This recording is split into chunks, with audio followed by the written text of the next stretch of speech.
లేఖనాలు అంటున్నాడు ఇక్కడ. చదువు మళ్ళా మాట. యోహాను సువార్త 5:39. లేఖనముల యందు మీకు నిత్య జీవము కలదని తలంచుచున్నారు, వాటిని పరిశోధించున్నారు, అవి నన్ను గూర్చి సాక్ష్యం ఇచ్చుచున్నవి అన్నాడు. అంటే లేఖనాల్లో నిత్య జీవం ఉంది. లేఖనాల్లో నిత్య జీవం ఉందంటే లేఖనాలను పరిశోధించిన వాడే నిత్య జీవానికి అర్హుడు అవుతాడు. పరిశుద్ధాత్మ దేవుడు ఎప్పుడు పుట్టాడు అన్నది బైబిల్లో లేదు, కానీ వాళ్ళకి కాలం సంబంధం లేదు. ఎందుకంటే అది మానవ కాలమానం కాదు. అది యేసు పుట్టుక కానీ పరిశుద్ధాత్మ దేవుడు పుట్టుక కానీ కాలం లేదు. కాలం అంటే మీరు ఈరోజు మనం మనుషులు అనుభవిస్తున్న కాలమానం లాంటి కాలమానం కాదు కనుక, అది చెప్పిన మనుషులకు అర్థం అవ్వదు కనుక దేవుడు దాన్ని ప్రస్తావించలేదు. అందుకే వాక్య విషయంలో కూడా ఆది యందు అన్నాడు అంతే. ఆది యందు వాక్యం ఉండను. యేసు ప్రారంభంలో ఉన్నాడు. ఎప్పుడు ఆ ప్రారంభం? ప్రారంభం అన్నాడు అంతే. మరి యేసు ప్రారంభంలో ఉన్నప్పుడు యేసుతో పాటు పరిశుద్ధాత్మ దేవుడు ప్రారంభంలో లేడా? ఉండే ఉంటాడు ఖచ్చితంగా. ఎందుకంటే ఒకటి మనం ఖచ్చితంగా చెప్పగలం, దేవుడు ఆదామును ఏదైనా తోటలో చేసేటప్పటికి, ఏదైనా వనంలో ఆదాము నిర్మాణం జరిగేటప్పటికి దేవుడు ప్రయోగించిన పదజాలం మనం అన్నాడు. మనము అన్నాడు. మన పోలిక చొప్పున నరులను చేయుదము అన్నాడు. అంటే దేవునితో పాటు మరికొంతమంది ఉన్నారు. దేవునితో పాటు మరికొంతమంది ఉన్నారు. ఎవరు వాళ్ళు? యేసుక్రీస్తు వారు, 2 పరిశుద్ధాత్మ దేవుడు. మన పోలిక చొప్పున అన్నారు. అంటే ఆరంభంలో పరిశుద్ధాత్మ దేవుడు ఉన్నట్టుగా ఆయన ఉనికిని మనం ఎలా తెలుసుకోగలం అంటే ఆదికాండం 1వ అధ్యాయం తీయండి. 1వ వచనం నుంచి జాగ్రత్తగా చదవండి. ఆదికాండం 1వ అధ్యాయం 1వ వచనం. ఆది యందు దేవుడు భూమి ఆకాశములను సృజించెను. ఆది యందు దేవుడు భూమి, అక్కడ ఏముంది? ఆది యందు దేవుడు భూమి ఆకాశములను సృజించెను. దేవుడు అనే పదం ఉంది చూడండి. ఇక భూమి నిరాకారంగా ఉండేది, శూన్యంగా ఉంది, ఏమి లేకుండా, చీకటి అగాధ జలములపైన కమ్మి ఉంది. దేవుని ఆత్మ అంటున్నాడు చూడండి ఇక్కడ. దేవుని ఆత్మ జలముల పైన అల్లాడుచుండెను. దేవుడు భూమి ఆకాశం సృజించెను. ఆది యందు దేవుడు భూమి ఆకాశం సృజించెను. ఆది యందు దేవుడు భూమి ఆకాశము సృజించినప్పుడు మరి ఆ దేవుడు అగాధ జలములపైన అల్లాడుచుండొచ్చుగా. దేవుడు అల్లాడుతున్నాడనుందా, దేవుని ఆత్మ అల్లాడుతుందనుందా? ఆ పదజాలం చాలా జాగ్రత్తగా చూడాలి మీరు. దేవుని ఆత్మ జలముల పైన, అంటే దేవుడు కలుగు చేసిన జలముల పైన దేవుని ఆత్మ అల్లాడుతుంది. పర్యవేక్షణ, హవరింగ్ అంటే పరిశీలన, పరిశోధన, ఎంతవరకు కార్యక్రమాలు జరుగుతున్నాయి అన్న పర్యవేక్షణ, అది చేస్తున్నాడు పరిశుద్ధాత్మ. దేవుని ఆత్మ అన్నాడు. దేవుని ఆత్మ ఏంటి? దేవుని ఆత్మ ఏంటి? దేవుడు అంటేనే ఆత్మ కదా. దేవుడు అంటేనే ఆత్మ. మరి దేవుని ఆత్మ ఏంటి? ప్రసన్నబాబు చొక్కా. ప్రసన్నబాబు చొక్కా అంటే ప్రసన్నబాబు వేరు, చొక్కా వేరా? లేదా ప్రసన్నబాబు చొక్కా? చెప్పండి. ప్రసన్నబాబు చొక్కా అంటే ప్రసన్నబాబు వేరు, చొక్కా వేరు. దేవుని ఆత్మ అంటే దేవుడు వేరు, ఆత్మ వేరు. దేవునిది. ఆత్మ ఎవరిది? దేవునిది. ప్రతి మనిషిలో ఉన్న ఆత్మ ఎవరిది? దేవుని ఆత్మ. అందుకే ఆయన అందరికీ పైగా ఉన్నవాడే అందరిలో వ్యాపించి అందరిలో ఉన్నాడు. మనలో ఉన్న ఆత్మలు ఎవరి ఆత్మలవి? దేవుని ఆత్మలే. అలాగే దేవుడా? తండ్రి తండ్రి, కుమారుడు కుమారుడే. తండ్రి అయిన దేవుని ఆత్మ, కుమారుడైన దేవుని ఆత్మ. తండ్రి అయిన దేవుని ఆత్మ, కుమారుడైన యేసుక్రీస్తు వారి ఆత్మ, కుమారుడైన ఆదామాత్మ, కుమారుడైన దావీదాత్మ, ఇవన్నీ కుమారుడైన ఆత్మలు. ఇక్కడ నిర్మించింది దేవుడు, నిర్మాణం చేసింది దేవుడు. చేసిన నిర్మాణం మీద అల్లాడుతున్నది మాత్రం దేవుని ఆత్మ అనే పదం కనబడింది చూడండి. దేవుని ఆత్మ. రైట్. ఇంకా కింద చదవండి. మరలా వెంటనే దేవుని ఆత్మ అన్నాడా, దేవుడు అంటున్నాడు? చూడండి అక్కడ, దేవుని ఆత్మ అంటున్నాడా, దేవుడు అంటున్నాడా? దేవుడు వెలుగు కమ్మని పలుకగా వెలుగు కలిగెను. దేవుడు వెలుగు కమ్మని పలుకగా, దేవుని ఆత్మ వెలుగు కమ్మని పలుకు అనేది కనలేదు. ఇంకా అక్కడి నుంచి కిందకు చూడండి, ఎక్కడ దేవుని ఆత్మ ఉందేమో. ఎక్కడ అధ్యాయంలో మీకు కనబడదు. దేవుడు దేవుడు దేవుడు దేవుడు దేవుడు దేవుడనే కనబడుతుంది. అంటే పరిశుద్ధాత్మ దేవుడు రాయిస్తున్నప్పుడు, దేవుడు ఈ జ్ఞానాన్ని మనకి లిఖితపూర్వకంగా దఖలపరుస్తున్నప్పుడు అందులో వివరణ ఇచ్చాడు, వేరు చేశాడు. అక్కడ ఒక్క దగ్గరే దేవుని ఆత్మ అన్నాడు, మిగతా ఎక్కడా దేవుని ఆత్మ అనలేదు, దేవుడు అని పిలుస్తున్నాడు. అంటే దేవుని ఆత్మ వేరు, దేవుడు వేరు. అర్థమైందా? యెషయా 45:18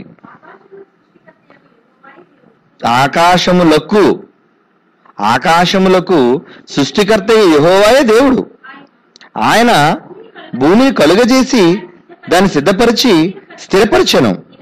నిరాకారముగా ఉండినట్లు ఆయన దాన్ని సృజింపలేదు గాని నివాస స్థలమగునట్లుగా దాన్ని సృజించెను. అంటే నిర్మాణకుడు దేవుడు, నిర్మించింది దేవుడు. అంటే దేవుడు నిర్మిస్తే దేవుని ఆత్మ పర్యవేక్షిస్తుంది. కనుక ఇక్కడ దేవుని ఆత్మ వేరుగా మనకి కనబడుతుంది. అవునా కాదా? మరలా 3వ వచనం వచ్చేసరికి దేవుడు వెలుగు కమ్మని పలుగ్గా వెలుగు కలిగెను. వెలుగు మంచిదైనట్టు దేవుడు చూచను. దేవుని ఆత్మ చూచడం లేదు. దేవుని ఆత్మ వెలుగును చీకటిని వేరుపరచడం లేదు. అనగా దేవుని ఆత్మ వేరుగా కనబడుతుంది, దేవుడు వేరుగా కనబడుతున్నాడు. అంటే ఇక్కడ దేవుని ఆత్మ అంటే ఇది ఎవరి ఆత్మ? ఎవరి ఆత్మ ఇది? పరిశుద్ధాత్మ దేవుని ఆత్మ. అంటే ఆరంభంలో ఉన్నాడా? ఆది యందు దేవుడు భూమి ఆకాశం సృజించినప్పుడు ఆదిలో దేవుని ఆత్మ ఉందా? ఆది యందు దేవుని ఆత్మ ఉందా? ఆది యందు దేవుని ఆత్మ ఉండబట్టే కదా ఆది యందు భూమి ఆకాశం చేసినప్పుడు ఆయన ఉన్నాడు అక్కడ. అంటే దేవుని ఆత్మ కూడా ఆదిలోనే ఉంది. ఇక యేసుక్రీస్తు ఆయన కూడా ఆదిలో ఉన్నాడు. ఆది యందు వాక్యం ఉండెను. కనుక దేవుడు ఉన్నవాడు. ఆయన తరువాత ఆదిలో యేసుక్రీస్తు ఉన్నాడు వాక్య రూపంలో. ఆ తర్వాత ఆత్మరూపంలో, దేవుని ఆత్మరూపంలో పరిశుద్ధాత్మ దేవుడు కూడా ఉన్నాడు. అంటే వీళ్ళు ముగ్గురు ఆది నుండి ఉన్నవారుగా మనకు కనబడుతున్నారు. ఆది, ప్రారంభం. కనుక ప్రారంభంలో సృష్టి కార్యక్రమం ఆరంభంలో పరిశుద్ధాత్మ దేవుడు యేసుక్రీస్తు వారు ఉన్నప్పుడు, నిర్మాణం చేసేటప్పుడు, మనిషి నిర్మాణం చేసేటప్పుడు మనము అన్నాడంటే అందులో ఎవరు కూడా ఉండాలన్నమాట? పరిశుద్ధాత్మ దేవుడు ఉన్నాడు, యేసుక్రీస్తు వారు ఉన్నారు. అంటే పరిశుద్ధాత్మ యేసుక్రీస్తు ఇద్దరిని పిలిచాడు దేవుడు. రండి నాన్న రండి, మనం పని చేద్దాం, మీ తమ్ముళ్ళు తయారు చేద్దాం, నేను కంటాను, మీ రూపాలు వాళ్ళకి వచ్చేటట్టు చూద్దాం. దేవుడు స్వయంగా తన ఆత్మను విడదీసేటప్పుడు ఆ ఆదామును వేరు చేసేటప్పుడు ఎలా కనబడుతున్నాడంటే అచ్చు నాన్నలాగే కనబడుతున్నాడు. ఎలా ఉన్నాడు? అచ్చు తండ్రి పోలిక. అపోస్తుల కార్యములు 16వ అధ్యాయం 6వ వచనం. ఆసియాలో వాక్యం చెప్పకూడదని పరిశుద్ధాత్మ వారిని ఆటంకపరిచినందున వారు ఫ్రుగియా, గలతీయా ప్రదేశముల ద్వారా వెళ్ళిరి. అంటే ఇక్కడ ఎవరు ఆటంకపరుస్తున్నారు? పరిశుద్ధాత్మ దేవుడు ఆటంకపరుస్తున్నట్టుగా మనకు కనబడుతుంది.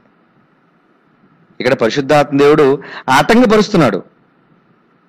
నువ్వు వెళ్ళొద్దు, అభ్యంతరపరుస్తున్నాడు, నువ్వు చెప్పొద్దు అని. చదవండి. ఆసియాలో వాక్యం చెప్పకూడదని పరిశుద్ధాత్మ వారిని ఆటంకపరుచున్నందున. ఇది పరిశుద్ధమైన ఆత్మ. పరిశుద్ధాత్మ అనే పేరు దానికి పెట్టాడు అంటే బాగా ఆలోచించండి. పరిశుద్ధాత్మ అనే పేరు పెట్టాడు అంటే ఎంత పరిశుద్ధంగా లేకపోతే దేవుడు ఆ పేరు పెట్టుంటాడు. బాగా ఆలోచించండి. పరిశుద్ధాత్మగా దేవుడు పేరు పెట్టాడు, నాన్న పవిత్రాత్మ, పవిత్రుడు నాయన నువ్వు. అంటే చాలా మంచోడు నువ్వు. తన కొడుక్కి దేవుడు పెట్టుకున్న పేరేంటంటే రెండో కుమారుడు. పరిశుద్ధాత్మ దేవుడు రెండో కుమారుడు అని మనం ఎలా చెప్పగలం? యేసుక్రీస్తు జ్యేష్ఠుడు కాబట్టి. అవునా? యేసుక్రీస్తు జ్యేష్ఠుడు అని మనం ఎలా చెప్పగలం? రోమాపత్రిక 8వ అధ్యాయము, అక్కడికి వెళ్ళొద్దాం. 8వ అధ్యాయము 29. 8వ అధ్యాయం రోమపత్రిక 29 ఎందుకనగా తన కుమారుడు అనేక సహోదరులలో జ్యేష్ఠుడు. అంటే యేసుక్రీస్తు వారు నెంబర్ 1, అద్వితీయుడు అన్నారు. అందుకే ఆయన యేసుక్రీస్తు ఎవరు?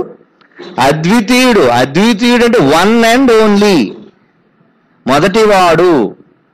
అందుకని మొదటివాడని నేనే అంటాడు. మొదటివాడను అన్న పేరు యేసుక్రీస్తుకి అప్లై అయింది. మొదట అంటే నెంబర్ 1, దేవుడిలో నుంచి వచ్చిన తొలి శక్తి, దేవునిలో నుంచి వచ్చిన తొలి ఆత్మ, దేవునిలో నుంచి విడిపోయిన తొలి దేవుడు ఎవరంటే యేసుక్రీస్తు వారు. కనుక జ్యేష్ఠుడు, అద్వితీయుడు. అంటే అలాంటి వాడు మనకు లేడు. యేసులాంటి ఇంకోటి ఉన్నాడా? అద్వితీయుడు అంటే రెండోడు లేడని కాదు అక్కడ. అద్వితీయ అంటే చాలా మంది బైబిల్లో పదం ద ఓన్లీ బిగాటన్స్ అని అంటారు. ద ఓన్లీ బిగాటన్స్ అంటే యేసుక్రీస్తుని ఒక్కడనే నాకు అన్నాడు, ఇంకెవరిని కనలేదా? మీరంతా నా పిల్లలు అని దేవుడు అందరి కోసం అన్నాడు. అందరూ తన పిల్లలు అనుకున్నప్పుడు యేసుక్రీస్తు మాత్రమే తన కొడుకు ఎలాగవుతాడు? కనుక యేసు అద్వితీయుడు. ఆ తర్వాత పరిశుద్ధాత్మ దేవుడు పుట్టాడు. కనుక యేసు ఆరంభకుడు మనం ఎలా చెప్పగలం అంటే జ్యేష్ఠుడు అనే పదం ఆయనకి అప్లై అయింది కాబట్టి. కనుక ఈ తండ్రి తర్వాత తొలిచూలు పుట్టిన కుమారుడు యేసుక్రీస్తు వారైతే నెక్స్ట్ ఆరంభంలో ఎవరున్నారు? ఇప్పుడు ఆరంభంలో ఎవరున్నారు? ఆరంభంలో పరిశుద్ధాత్మ దేవుడు ఉన్నాడని మనం ఎలా చెప్పగలం? ఆదిలో ఇందాక మనం చదువుకున్న రెఫరెన్స్ ఆదికాండం 1వ అధ్యాయం 2వ వచనంలో ఏమంటే దేవుని ఆత్మ అన్నాడు. దేవుని ఆత్మ అగాధ జలముల పైన అల్లాడుచుండెను. అల్లాడుతున్నది దేవుని ఆత్మ, కానీ కలిగించిన దేవుని ఆత్మ లేదు మళ్ళీ అక్కడ. అంటే సృష్టి నిర్మాణకుడు ఎవరు? సృష్టి నిర్మాణుడు. పోనీ దేవుని ఆత్మ అంటే పోనీ యేసుక్రీస్తు అనుకోవచ్చు కదండి, అనుకోవచ్చు మనం. పోనీ దేవుని ఆత్మ అంటే మరి యేసుక్రీస్తు కూడా దేవుని ఆత్మ కదండి అని అనుకున్నాం అనుకోండి. మరి నిర్మాణకుడు దేవుడు అయినప్పుడు సృజించిన వాడు ఎవరు కావాలి? కలుగు చేసిన వాడు ఎవరు కావాలి? కలుగు చేసిన వారు ఎవరు కావాలి? యేసుక్రీస్తు వారు కలుగు చేసిన వాళ్ళు. మరి యేసుక్రీస్తు వారు కలుగు చేసినప్పుడు దేవుని ఆత్మ ఎక్కడ కలిగి చేసినట్టు లేదేంటి? దేవుడైన వ్యక్తి కలుగు చేసినట్టు ఉంది, కానీ పరిశుద్ధాత్మ దేవుని ఆత్మ ఎక్కడ కలుగు చేసినట్టుగా అధ్యాయం మనం చూడలేం. అర్థమవుతుందా మీకు? దీన్ని బట్టి మనం అర్థం చేసుకోవాల్సింది ఏంటంటే ప్రారంభంలో యేసుక్రీస్తు వారు తొలిచూలు కుమారుడు అయితే, ఆ తర్వాత రెండోదిగా అప్పటికి ఉన్నవాళ్ళు ఆదిలో పరిశుద్ధాత్మ దేవుడు కాబట్టి ఆయనే ద్వితీయ. యేసు అద్వితీయ, పరిశుద్ధాత్మ దేవుడు ద్వితీయ. సెకండ్, యేసు అద్వితీయ, పరిశుద్ధాత్మ దేవుడు ద్వితీయ. సెకండ్, 2, ఆయన స్థానం 2. ఎలా చెప్పగలం ఆయన స్థానం 2 అని? ఆదిలో ఉన్నాడుగా, నిర్మించింది యేసుక్రీస్తుగా. ఎక్కడ దేవుని ఆత్మ సృజించినట్టుగా లేదుగా, దేవుని ఆత్మ సృజించినట్టుగా లేదుగా, నిర్మించినట్టుగా లేదుగా, కలుగు చేసినట్టుగా లేదుగా. అంటే కలుగు చేసిన వాడు యేసుక్రీస్తు అయితే కలుగు చేయబడిన దానిని పర్యవేక్షించింది పరిశుద్ధాత్మ దేవుడు. కనుక ఆరంభంలో 2 పిల్లలు ఉన్నారు. ఆరంభంలో 2 పిల్లలు ఉన్నారని ఎలా చెప్పగలం మనం? ఆదాము నిర్మించేటప్పుడు మన పోలిక చొప్పున అన్నాడు. మన పోలిక చొప్పున చేద్దాం నాయన ఆదాముని అన్నాడు. అయితే మన పోలిక చొప్పున అన్నందుకు మరి యేసుక్రీస్తు దేవుడు ఇద్దరు మనం అనుకోవచ్చు కదండి అనొచ్చు. యేసుక్రీస్తు దేవుడితో చెప్తున్నాడు, దేవుడు తండ్రి కుమారుడితో చెప్తున్నాడు, నాయన మన పోలిక చొప్పున అని ఒకళ్ళు అనుకుంటే ఇంకొకరు కూడా ఉన్నట్టుగా మనం ఇప్పుడు చూసాం. అంటే 3 ఉన్నారు ఖచ్చితంగా. అవునా? 3 ఉన్నారు. ఎలా? తండ్రి అయిన దేవుడు, జ్యేష్ఠుడైన కుమారుడైన దేవుడు, ఆ తర్వాత ఆరంభంలో ఉండిన పరిశుద్ధాత్మ దేవుడు. కనుక వీళ్ళు ప్రారంభంలో ఉన్నవాళ్ళు, వీళ్ళు ప్రారంభం నుంచి ఉన్నవాళ్ళు. కనుక ఈ పరిశుద్ధాత్మ దేవుడు ఆటంకపరిచాడు. ఏమని? నువ్వు వెళ్ళొద్దు, చెయ్యొద్దు, ఆసియాలో వాక్యం చెప్పకూడదని. తర్వాత 7వ వచనం చూడండి. ముసియ దగ్గరకు వచ్చి బితూనియా వెళ్ళుటకు ప్రయత్నం చేసిరు కానీ యేసు యొక్క ఆత్మ వారిని వెళ్ళనీయలేదు అన్నాడు. మళ్ళా చూడండి, ఇక్కడ యేసు యొక్క ఆత్మ, అక్కడ పరిశుద్ధాత్మ దేవుడు అని చెప్పాడు, ఇక్కడ యేసు యొక్క ఆత్మ అన్నాడు. అంటే మళ్ళీ యేసు మధ్యలో వచ్చాడనా? చూడండి, జాగ్రత్తగా చదవండి. యేసు ఆత్మ అన్నాడా, యేసు యొక్క ఆత్మ అన్నాడా? యేసు యొక్క ఆత్మ. అంటే ఈ ఆత్మ ఎవరిదనమాట? యేసుకు సంబంధించిన ఆత్మ.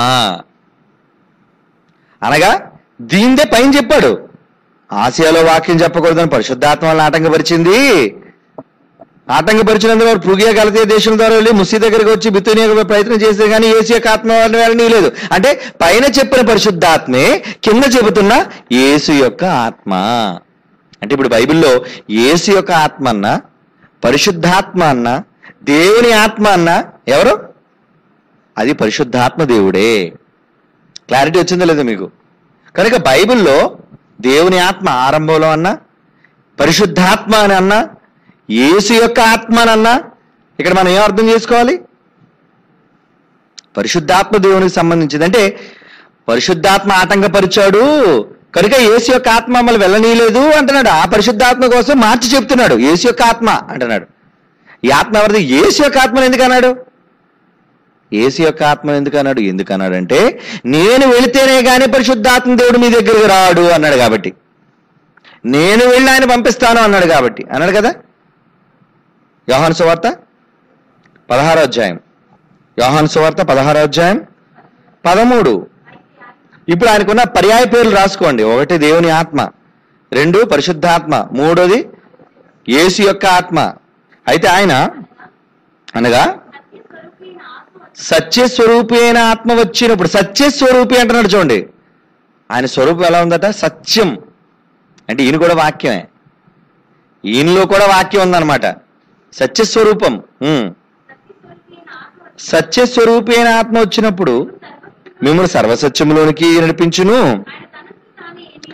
ఆయన తనంతట తానే ఏమీ బోధింపక వేటిని వినును వాటిని బోధించి సంభవింపబో సంగతులను మీకు తెలియజేయను. వేటిని వినును? యేసు అన్నాడు నేను తండ్రి దగ్గర విన్నాను అన్నాడు. నేను తండ్రి దగ్గర ఏ సంగతులు విన్నానో అదే మీకు చెప్తున్నాను అన్నాడు. అవునా? పరిశుద్ధాత్మ దేవుడి కోసం కూడా ఏం చెప్తున్నాడు? ఆయన ఏదైతే వినునో వాటినే మీకు బోధించును. అంటే పరిశుద్ధాత్మ దేవుడు విన్న సంగతులే చెప్తాడు. విన్న సంగతులు చెప్తున్నాడు. విన్న సంగతులు జాగ్రత్తగా వినండి. విన్న సంగతులలో ఎవరి సంగతులు అవి? కిందకెళ్ళండి. ఎవరి సంగతులు చెప్తున్నాడు చూడండి. ఆయన నా వాటిలోని 14, ఆయన నా వాటిలోనివి తీసుకొని మీకు తెలియజేయను కనుక నన్ను మహిమపరచును. తండ్రి కలిగను అని నావి, అందుచేత ఆయన నా వాటిలోను తీసుకొని మీకు తెలియజేయనని నేను చెప్పి తిని. నా వాటిలోను అంటున్నాడు. నా వాటిలోను అంటే ఆయన చెప్పేవన్నీ నావే అన్నాడు. ఆయన చెప్పబోయేవన్నీ నావే. ఆయన మీకు చెప్పబోయేవన్నీ నావి. మరి ఈయనకెక్కడివి? ఈయనకెక్కడివి? తండ్రి వద్ద విన్నాడు. ఇప్పుడు తండ్రి దగ్గర నేను విన్నానని మాట తీయండి. యోహాను సువార్త 8వ అధ్యాయము 26. యోహాను సువార్త 8వ అధ్యాయం 26. మిమ్మును గురించి చెప్పుటకు తీర్పు తీర్చుటకు చాలా సంగతులు నాకు కలవు గాని నన్ను పంపినవాడు దేవుడు సత్యవంతుడు. నేను ఆయన యొద్ద వినిన సంగతులే లోకమునకు బోధించుచున్నానని చెప్పి తిని. 28. నా అంతట నేనే ఏమీ చేయక తండ్రి నాకు నేర్పినట్టు ఈ సంగతులు మాట్లాడుచున్నాను. తండ్రి నాకు నేర్పించాడు. తనంతట తానేమీ బోధింపక వేటిని వినునో వాటిని బోధించును. ఆయన నా వాటిలోనివి. పరిశుద్ధాత్మ దేవుడు చెప్పబోయే సంగతులన్నీ యేసుక్రీస్తువే. యేసుకే చెప్పాడు. యేసుకు చెప్పాడు. ఈ సంగతులు నీవి. బాగా వినండి. తండ్రి చెప్పినవన్నీ పాఠాలన్నీ ఎవరివి? యేసు పాఠాలు అవి. యేసు పాఠాలలో నుంచి పరిశుద్ధాత్మ దేవుడు కొన్ని పాఠాలు తీసుకున్నాడు. మీకు అర్థమవుతుందా? పాఠాలన్నీ ఎవరివి? యేసుక్రీస్తు వారి పాఠాలు అవన్నీ. తండ్రి యేసుకు నేర్పించిన పాఠాలు. తండ్రి యేసుకు నేర్పిస్తున్న పాఠాలలో నుంచి తమ్ముడు పరిశుద్ధాత్మ దేవుడు కూడా కొన్ని పాఠాలు తీసుకున్నాడు. మీ తండ్రి మీ అన్నయ్యకి 1000 రూపాయలు ఇచ్చాడు. ఆ 1000 రూపాయలు ఎవరివి? అన్నయ్యవి. అన్నయ్యకి ఇచ్చాడు 1000. నాన్న ఈ 1000 రూపాయలు నీ దగ్గర ఉంచి నా ఖర్చులకు ఉపయోగం అని అన్నాడు. అన్నయ్యాడు పెద్దోడు కదా, అడిగి ఇచ్చాడు 1000 రూపాయలు. నా వాటిలోనివే తమ్ముడు ఏమైనా ఖర్చు పెట్టాలన్నా ఏం చేయాలి? నావి, డబ్బులు నావి. తండ్రి నాకు ఇచ్చాడు 1000 రూపాయలు. మరి 1000 రూపాయలు డబ్బులు ఖర్చు పెట్టాలంటే ఎందుకంటే 500 అడిగి ఇచ్చాడు. 500తో చాక్లెట్లు కొన్నాడు. కొన్ని తర్వాత ఏమనుకుంటాడు? ఈ నా డబ్బులా కాదు, ఈ నా డబ్బులు కాదు, ఇది అన్ని డబ్బులు. నా తండ్రి అన్నీకి ఇచ్చిన డబ్బులు. నా తండ్రి అన్నీకి ఇచ్చిన వాటిలో నేను తీసుకొని కొన్నాను. అంటే ఎవరు అన్నమాట, యాక్చువల్గా ఎవరికి చెందుతాయి ఇవి? అన్నీవి. అన్ని వాటిలోనే నేను తీసుకున్నాను. మీకు అర్థమైందా? కనుక జ్యేష్ఠుడికి అప్పచెప్పాడు, పెద్దోడు కదా, పెద్దోడు కాబట్టి పెద్దోడికి అప్పచెప్పాడు బాధ్యత. నాన్న నువ్వు జ్యేష్ఠుడురా, అన్ని బాధ్యతలు నువ్వు చూసుకో, జాగ్రత్త అన్నాడు. నేర్పించాడు అన్ని కూర్చోబెట్టి. అర్థమైందా లేదా? నేర్చుకున్నప్పుడు ఆ నేర్చుకున్న సంగతులని చెప్పాడు. ఆ టైం లేకపోవడం వల్ల కొద్ది కాలంలో వెళ్ళిపోయాడు. వెళ్ళిపోతూ యోహాను సువార్తలో ఏమంటున్నాడంటే, వెళ్ళిపోతూ ఏమంటున్నాడు, నా వాటిలోనివి తీసుకొని 14వ వచనం, మీకు తెలియజేయను కనుక నన్ను మహిమపరచును. అంటే పరిశుద్ధాత్మ దేవుడు కూడా ఎలాంటాడు? అన్నకే ఘనత చెందాలి అనుకునేవాడు కానీ అసూయపరుడు కాడు. అందుకనే పరిశుద్ధుడయ్యాడు. కొంతమందికి ఏంటి తెలుసా, అన్నయ్యని పొగుడుతున్నాడు అనుకో తమ్ముడు కుళ్ళుకుంటాడు, అక్కని పొగుడుతున్నాడు అనుకో చెల్లి కుళ్ళుకుంటుంది. చూడు నాన్న అక్కనే పొగుడుతున్నాడు, నన్నేం పొగట్లేదు. అసూయ మనలో ఉంటుంది. కానీ పరిశుద్ధాత్మ దేవుడు ఎంత మంచోడంటే, అదేంటి నాన్న నువ్వు అన్నయ్యకి ఇచ్చాగా నాకు ఏమి ఇవ్వలేదు ఏంటి నాన్న అని అనుకోలేదు. డబ్బులు నాకెందుకు ఇవ్వలేదు నాన్న అంటే, నీకు అన్న ఒకటి నేను ఒకటా? అంటే తండ్రిని ఏమాత్రము అపార్థము చేసుకుని ఒక యథార్థవంతుడైన కొడుకు, అందుకు ఆయనకు నామకరణం చేశాడు, నువ్వు పరిశుద్ధుడు నాయన, వెరీ గుడ్ జెంటిల్మెన్. అందుకే నీకు పరిశుద్ధాత్మ అని పేరు పెట్టాడు. యేసుకు యేసు అని పేరు పెట్టాడు, ఇమ్మానుయేలుని పేరు పెట్టాడు. పేరులో అర్థమే కదా, పేరులో ఉన్నది ఏంటి? అర్థం. అర్థమే పేరు. ఇక్కడ పరిశుద్ధాత్మ అన్నాడు, పరిశుద్ధమైన ఆత్మ అన్నాడు. ఈ ఆత్మ పేరేంటి? పరిశుద్ధుడు. ఈ ఆత్మ పేరేంటి? హోలీ స్పిరిట్. ఇంగ్లీష్లో అదే కదా, హోలీ స్పిరిట్. అంటే ఈ స్పిరిట్, ఈ ఆత్మ ఎలాంటిది? పవిత్రమైనది, పరిశుద్ధమైనది. పవిత్రమైన వాడుగా ఎందుకు పరిశుద్ధాత్మ దేవుడికి పేరు పెట్టాడు అంటే, చాలా పవిత్రుడు, అతని క్యారెక్టర్ అలాంటిది అనమాట. అంటే పరిశుద్ధాత్మ దేవుడు ఎంత పవిత్రుడో ఆలోచించాడు. అంటే నిష్కల్మషి, ఏమాత్రము అసూయపడనివాడు, ఏమాత్రము తన అన్నను ఎక్కువగా చూస్తున్నాడు, నన్ను తక్కువగా చూస్తున్నాడు అనుకునేవాడు, తలంపు కూడా మనసుకు రానివ్వని వాడు పరిశుద్ధాత్మ దేవుడు. అంత మంచోడు. అందుకే దేవుడు ఆ పేరు పెట్టాడు. ఇప్పటి వరకు పరిశుద్ధాత్మ దేవుడికి ఆ పేరు ఎందుకు పెట్టాడు ఎవడికి తెలీదు. ఆ పరిశుద్ధాత్మని పరిశుద్ధాత్మని పరిశుద్ధాత్మ అంటారు, పేరు పరిశుద్ధాత్మ అంటారు. కానీ పేరు దేవుడు ఎవరైనా పెడతాడా? పేరులో అర్థం, పేరులో జీవితం ఉంటేనే దేవుడు ఆ పేరు పెడతాడు. కనుక పరిశుద్ధాత్మ దేవుడుగా వర్ణించాడు, యేసు యొక్క ఆత్మగా వర్ణించాడు. సత్యస్వరూపి అయిన ఆత్మ అంటే సత్యస్వరూపం అంటే వాక్యం కనబడుతుంది నాన్న నీలో. సత్యస్వరూపి అయిన ఆత్మ అన్నాడు, అదే కదా ఇంకో పేరు. సత్యస్వరూపి అయిన ఆత్మ, సత్యస్వరూపి, వాక్యస్వరూపి అంటే ఆయన చూస్తే వాక్యం చూసినట్టే. తండ్రి ఎలాగైతే దేవుని మాట ప్రకారంగా యేసుక్రీస్తు వారు చేశారో, పరిశుద్ధాత్మ దేవుడు కూడా ఖచ్చితంగా మాట ప్రకారంగా ఫాలో అయ్యే వ్యక్తి అనమాట. అంటే ఇద్దరు కొడుకులు ఎంత మంచోళ్ళు చూడండి. దేవుడికి పుట్టిన తొలిచూలు ఇద్దరు కుమారులు ఎంత గొప్పోళ్ళు. లోకంలో పుట్టిన మనమే దరిద్రం అయిపోయాం. ఆదాం భూమి మీద పుట్టి చెడిపోయాడు, అతని కడుపును పుట్టి మనం ఇంకా ఎదం చెడిపోయాం మనం రెండింతలు. దేవుడికి పుట్టిన తొలిచూలు ఇద్దరు కుమారులు, ఇద్దరు పిల్లలు రత్నాలు, ఇద్దరు పిల్లలు చాలా బంగారం అనమాట. వాళ్ళిద్దరు అంత మంచోళ్ళు. మనకే లోకంలో పుట్టి ఈ దరిద్రం అంతా చూసి నెత్తినేసుకొని దేవుని పక్కన పెట్టేశాం మనం. తండ్రికి తండ్రి, కుమారుడు కుమారుడు, కొడుకు కొడుకు, అబ్బా ముగ్గురికి ముగ్గురే, ఒకరి మించిన ఒకరు.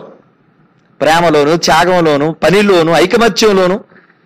ఎప్పుడు పరిశుద్ధాత్మ యేసుక్రీస్తు కొట్టుకున్నాడు చూసారా బైబిల్లో?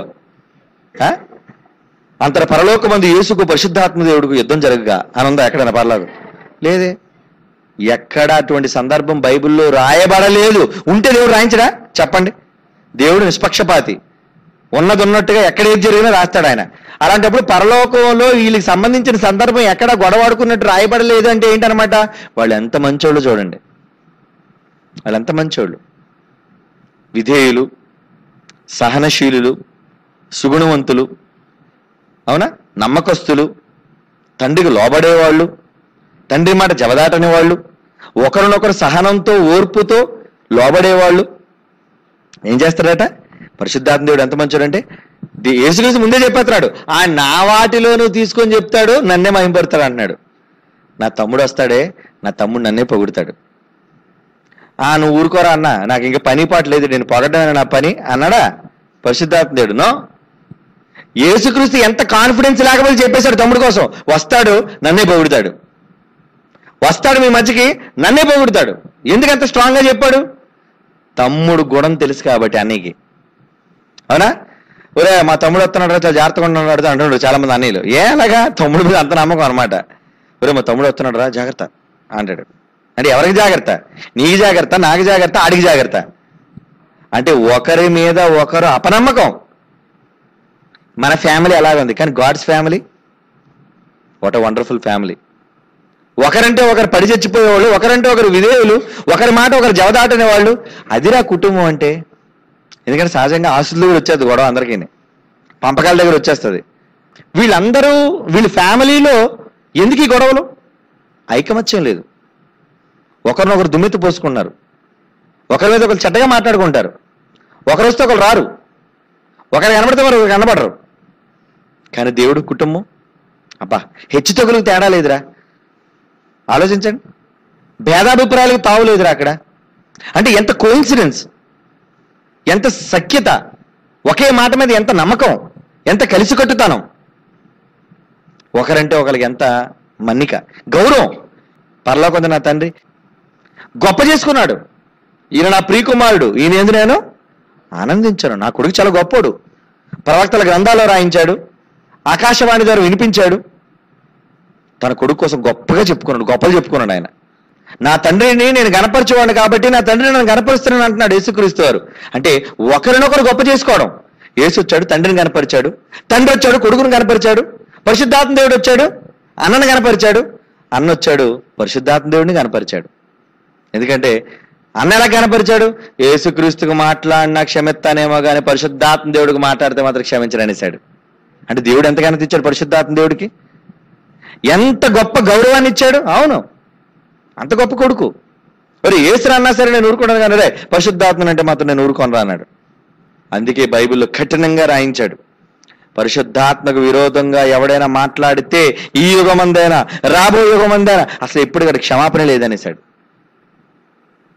అంటే దేవుడు తన పిల్లల్ని ఎంత చక్కగా గౌరవిస్తున్నాడు చూడండి. ఎప్పుడు గౌరవిస్తాడు? నువ్వు విధేయుడు అయినప్పుడు, నువ్వు గొప్పవాడు అయినప్పుడు. అలాగే యెరొబాము కోసం మాట్లాడమంటే ఆడా నెబాతు కుమారుడు యెరొబాము, ఆడంత దుష్టుడు దుర్మార్గుడు మరొకడు లేడు. అయితే దేవుడు కిట్టకట్టన్నాడు ఆయన్ని? కిట్టకట్టన్నాడు దేవుడు? కాదు, ఆ నిజంగా దుష్టుడు దుర్మార్గుడు. దేవుడు నిన్ను పొగడాలి అంటే నువ్వు పని చేయి, దేవునికి విధేయుడు అవ్వు, దేవుడికి నమ్మకస్తుడు అవ్వు. దేవుడు నేను ఎందుకు తోలనాడతాడు?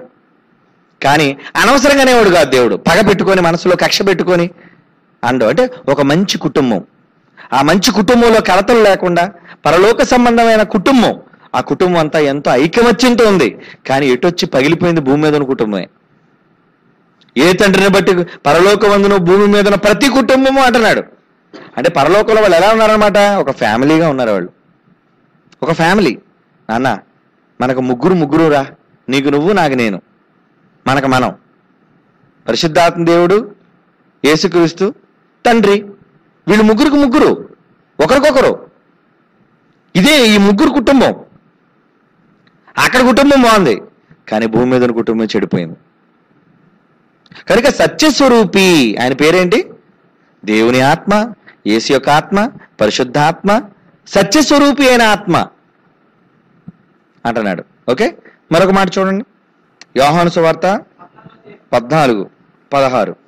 14:16. నేను తండ్రిని వేడుకొందును మీ యొద్ద ఎల్లప్పుడూ ఉండుటకై ఆయన వేరొక ఆదరణకర్త అనగా సత్యస్వరూపి అయిన ఆత్మను మీకు అనుగ్రహించును. ఆదరణకర్త అంటే కింద ఇంకోటి ఇచ్చాడు చూడండి, ఉత్తరవాది. ఆయన జవాబు ఇక్కడ మనకి, ఆయన జవాబు. నువ్వు బాప్తిజం తీసుకోవడం ఏంటి? నీకోసం ఆయన జవాబుదారు అవడం ఏంటి? నువ్వు ₹1,00,00,000 అప్పు చేయడం ఏంటి? నీకోసం ఆయన సంతకం పెట్టడం ఏంటి? అది ఉత్తరవాది అంటే. సరే ₹1,00,00,000 ఎవడరా హామీ? నేను అన్నాడు. ఏంటి నేను ప్రైజా? నేనేం చేయొత్తి దానికి. తేడా వచ్చిందని నువ్వు మునిగిపోతావు, ₹1,00,00,000 కట్టుకోవాలి నువ్వు. పరిశుద్ధాత్మ దేవుడు అలాంటి దాంట్లో మునిగిపోయాడు. ఇప్పుడు ఎలాంటి దాంట్లో? ఉత్తరవాది. ఎవరా సమాధానం? ఇక దీనికి ఎవరు సమాధానం చెప్తారు చెప్పండి? నేను చెప్తాను సమాధానం. దీనికి ఎవరు సమాధానం చెప్తాడు? నేను, పరిశుద్ధాత్మ దేవుడు, నేను చెప్తాను సమాధానం. అంటే ప్రతిదీ బుర్ర చేసుకున్నాడు ఈయన. పరిశుద్ధాత్మ దేవుడు ఎలా అంటాడు? ఆయనకున్న పేరేంటి? వేరొక ఆదరణకర్త. ఎల్లప్పుడూ ఉంటాడు ఈయన. నేను కొద్ది కాలం ఉండి వెళ్ళిపోతున్నాడు, కానీ నా తర్వాత నా తమ్ముడు వస్తున్నాడు. ఆయన ఎల్లప్పుడూ ఉంటాడు మీతో, ఎల్లప్పుడూ ఉంటాడు, మిమ్మల్ని ఆదరిస్తాడు. ఆదరణకర్త, ఉత్తరవాది, మరొక పేరు వచ్చింది. రోమపత్రిక 8వ అధ్యాయం 9వ వచనం తర్వాత 26. దేవుని ఆత్మ. ఇక్కడ ఎవరు దేవుని ఆత్మ అంటే ఎవరా? పరిశుద్ధాత్మ. పరిశుద్ధాత్మ మీలో నివసించి ఎడల మీరు ఆ పరిశుద్ధమైన ఆత్మ స్వభావం గలవారే గాని దిక్కుమాలిన శరీర సంబంధమైన స్వభావం గలవారు కారు మీరు. ఎవడైనను క్రీస్తు ఆత్మ లేనివాడైతే, దేవుడు ఎలాంటి కండిషన్ పెట్టాడు చూడండి, ఎవడైనా క్రీస్తు ఆత్మ లేదా అన్నవాడు కాడు. ఎవరికైనా ఎవరి దగ్గరైనా క్రీస్తు ఆత్మ లేదా అని నేను ఒప్పుకోను. నేడు దేవుడు ఒప్పుకోవడానికి ఎవరి ఆత్మ కావాలన్నమాట? క్రీస్తు ఆత్మ కావాలట. క్రీస్తు ఆత్మ అంటే, క్రీస్తు అంటేనా ఆత్మ. క్రీస్తు ఎవరికి పేరు? ఆత్మగా, శరీరానిగా? కనుక క్రీస్తు ఆత్మ అంటే పరిశుద్ధాత్మ. చదవండి మళ్ళా మాట. ఎవడైనను క్రీస్తు ఆత్మ లేనివాడైతే వాడాయన వాడు కాడు. తండ్రి అంగీకరించాలి అంటే క్రీస్తు ఆత్మ మీలో ఉండాలి. క్రీస్తు ఆత్మ అనగా పరిశుద్ధాత్మ. పరిశుద్ధాత్మ 26వ వచనం. అటువలే ఆత్మయు మన బలహీనత చూచి. ఆత్మ ఏ ఆత్మ? పరిశుద్ధాత్మ. పరిశుద్ధాత్మ బలహీనతలను చూచి పాపము ఈయన ఏం చేస్తున్నట? సహాయం చేయుచున్నాడు. హెల్పర్, సహాయక ఆత్మ, సహాయపడే ఆత్మ. అంటే బైబిల్లో ఈ పదాలన్నీ కూడా పరిశుద్ధాత్మ దేవునికి సంబంధించినవి. సంచకరువు అని కూడా ఉంది. ఎఫ్సీలకు రాసిన పత్రిక 1:14. దేవుని మహిమకు కీర్తి కలుగుటకై ఆయన సంపాదించుకున్న ప్రజలకు విమోచన కలుగు నిమిత్తము ఈ ఆత్మ మనస్వాస్థ్యమునకు సంచకరువుగా ఉన్నాడు. మనస్వాస్థ్యానికి ఈయన సంచకరువు అట. సంచకరువు అంటే ఏ సంచి కరువు అనుకోకండి. సంచకరువు నీ భారాన్ని మోస్తున్న వ్యక్తి. అవునా? మన ఆత్మకు, మన స్వాస్థ్యానికి సంచకరువు. నీకు రాబోయే స్వాస్థ్యం ఏది? పరలోకం. ఆ పరలోకానికి ఈయన సంచకరువు అట. అంటే సంచకరువు ఈయన పేరేనా? చూసారు ఎన్ని పేర్లు ఉన్నాయో? పరిశుద్ధాత్మ దేవుని గూర్చిన వివరణ. ఇవన్నీ బైబిల్లో ఆయన దేవుడు పెట్టి పిలిచిన పేర్లు. అంటే యేసుకే చాలా పేర్లు ఉన్నాయి అనుకున్నాం, కానీ ఈయనకు కూడా చాలా పేర్లు ఉన్నాయి అన్నమాట. ఒక దగ్గర ఉన్నవాడు అంటాడు, ఒక దగ్గర సైన్యములకు అధిపతి యెహోవా అంటాడు, ఒక దగ్గర ఏమో యుద్ధశూరుడని యెహోవా అంటాడు, ఒక దగ్గర ఏమో రోషము గల యెహోవా అంటాడు. ఇవన్నీ దేవుడి పేర్లు, దేవుడి పేర్లు. యేసుక్రీస్తుకి యేసు, క్రీస్తు, ఇమ్మానుయేలు, మెస్సియా, జ్యేష్ఠుడు, ఇవన్నీ ఆయన పేర్లు. పరిశుద్ధాత్మ దేవుడు దేవుని ఆత్మ, సంచకరు, క్రీస్తు యొక్క ఆత్మ, ఆదరణకర్త, ఇవి ఈయన పేర్లు. అంటే వీళ్ళంతా ఏం పేర్లు పిచ్చోళ్ళా? పేర్లు పిచ్చోళ్ళు కాదు. అక్కడ వాళ్ళలో ఇన్ని క్యారెక్టర్స్ ఉన్నాయి, అన్ని గుణాలు, అన్ని గుణగణాలు సంతరించుకున్న వ్యక్తులు కాబట్టి ఏ పేరుని పిలిచినా ఆయనకి వర్తిస్తుంది. అది వాళ్ళ క్యారెక్టర్ ఉంది. అంటే ఒక వ్యక్తికి నానా విధాలైన క్యారెక్టర్లు కలిగి ఉండాలి. మంచి సుమ దుర్గుణాలు కాదు, సద్గుణాలు. కొంతమంది పేర్లు పిచ్చోళ్ళు ఉంటారు. అంటే కేవలం ఎక్కువ పేర్లతో పిలువబడ్డాం. నాకు ఎన్ని పేర్లు తెలుసు అంటాడా? ఎన్ని పేర్లు అయితే ఏంటి? పేర్లు ఎక్కువ పెట్టుకోవడం గొప్ప కాదు, పేర్లకు తగ్గ జీవించడం గొప్ప. అవునా కాదా? పేర్లకు తగ్గ జీవించడం గొప్ప. అది కష్టం. అది చేయగలరా? మనిషి చేయలేకపోవచ్చు, కానీ దేవుళ్ళుగా చేసి చూపించారు. తండ్రి అని దేవుడు చేశాడు, కుమారుడు అని దేవుడు చేశాడు, పరిశుద్ధాత్మ అని దేవుడు చేశాడు. వాళ్ళ పేర్లలో వాళ్ళ గుణాలను చూపించుకున్నారు. కనుక వాళ్ళకి నానా రకాలైన పేర్లు. అంటే అన్ని పేర్లు ఉన్నాయంటే అన్ని పనులు వాళ్ళకు ఉన్నాయి. అన్ని పనులు. Multi talented, multi task personality. అంటే చాలా విభిన్నమైన పనులను చేయగలిగే సమర్థత వాళ్ళకు ఉంది. అన్ని చేయగలరు వాళ్ళు.